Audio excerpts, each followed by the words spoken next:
మంచి వారి కంటే ఎక్కువగా ముంచే వారినే నమ్మడం, వారి చేతిలో మోసపోవడం సర్వసాధారణమైపోయింది. ప్రముఖులుగా చలామణి అవుతూ అమాయకులను మోసం చేసిన కొందరి బాగోతాలు ఆలస్యంగా బయటపడుతుంటాయి. అలాంటి వారి నిజస్వరూపం తెలిసి విస్తుపోవడం కొందరి వంతవుతుంది.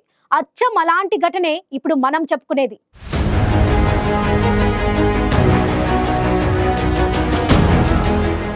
అతడు ఓ మతబోధకుడు, సోషల్ మీడియా ఇన్ఫ్లుయెన్సర్ కూడా.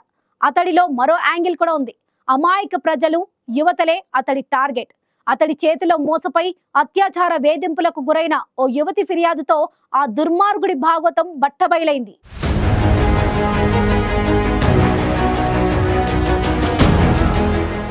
సాధారణంగా కొందరు బయటి ప్రపంచానికి ఒక రూపాన్ని, తనదైన ప్రపంచానికి తన నిజస్వరూపాన్ని బయటపెడుతుంటారు.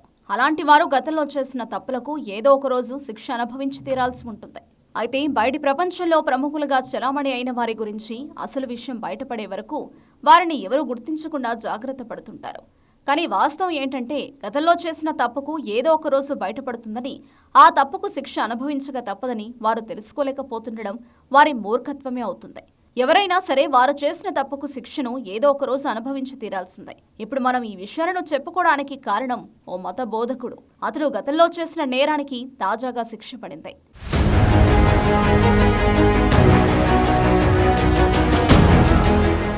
పంజాబ్కు చెందిన ప్రముఖ మత బోధకుడు, సోషల్ మీడియా ఇన్ఫ్లుయెన్సర్ బాజిందర్ సింగ్కు అత్యాచారం కేసులో జీవిత ఖైదు శిక్ష పడింది. 2018లో యువతిపై లైంగిక దాడికి పాల్పడినందుకు గాను ఇటీవల బాజిందర్ సింగ్ను దోషిగా తేల్చిన మొహాలీ కోర్టు జీవిత ఖైదు విధిస్తూ తీర్పు చెప్పింది. అలాగే ఈ కేసులో నిందితులుగా ఉన్న మరో 5గురిని న్యాయస్థానం నిర్దోషులుగా తేల్చింది. జిరాక్పూర్కు చెందిన ఒక మహిళ బాజిందర్ సింగ్ తనపై అత్యాచారానికి పాల్పడ్డాడని 2018లో పోలీసులకు ఫిర్యాదు చేసింది. విదేశాలకు తీసుకెళ్తానని ఆశపెట్టి బాజిందర్ సింగ్ తనను ఇంటికి ఆహ్వానించాడని, అక్కడ తనపై లైంగిక దాడికి పాల్పడి ఆ దృశ్యాలను రికార్డ్ చేశాడని బాధితురాలు ఆరోపించింది. బాజిందర్ సింగ్ డిమాండ్లకు అంగీకరించకపోతే ఆ అశ్లీల వీడియోను సామాజిక మాధ్యమాల్లో పోస్టు చేస్తానని బెదిరించినట్లు బాధితురాలు తెలిపింది. బాధితురాలు ఫిర్యాదు ఆధారంగా కేసు నమోదు చేసిన పోలీసులు ఇటీవల ఢిల్లీ ఎయిర్పోర్ట్లో బాజిందర్ సింగ్ను అరెస్టు చేశారు. అనంతరం విచారణ జరిపిన కోర్టు సదరు పాస్టర్ను దోషిగా తేల్చి జీవిత ఖైదు విధించింది.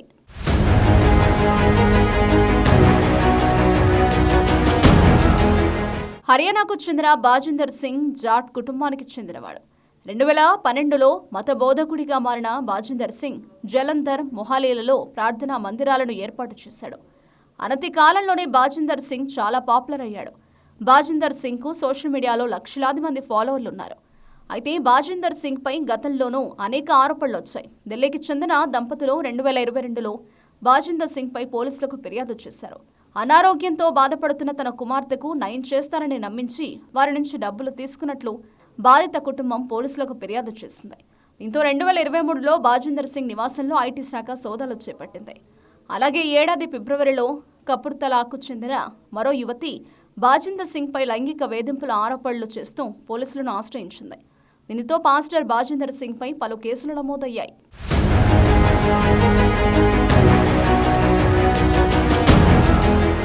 ఇటీవల బాజిందర్ సింగ్కు సంబంధించిన ఓ వీడియో సోషల్ మీడియాలో వైరల్గా మారింది. తన ఆఫీసులో ఉన్న వారిపై తీవ్ర ఆగ్రహం వ్యక్తం చేస్తూ వాళ్లపై వస్తువులు విసిరేస్తూ హంగామా సృష్టించాడు బాజిందర్. అక్కడితో ఆగకుండా ఓ యువకుడితో పాటు మహిళలపైన చేయి చేసుకున్న దృశ్యాలు సోషల్ మీడియా వేదికగా బయటకొచ్చాయి. దీంతో మత బోధకుడి ముసుగులో బాజిందర్ సింగ్ చేసిన దారుణాలు ఒక్కొక్కటిగా వెలుగు చూశాయి. 2018లో యువతిపై అత్యాచారం కేసులో బాజిందర్ సింగ్ను దోషిగా తేల్చిన కోర్టు ఆయనకు జీవిత ఖైదు విధిస్తూ తీర్పిచ్చింది. దీంతో గత కొంతకాలంగా పలు కేసుల్లో ఆరోపణలు ఎదుర్కొంటున్నప్పటికీ తప్పించుకుని తిరిగిన బాజిందర్ సింగ్ యువతిపై అత్యాచారం కేసులో దోషిగా తేలడంతో ఎట్టకేలకు కటకటాల పాలై ఊచలు లెక్కపెడుతున్నాడు.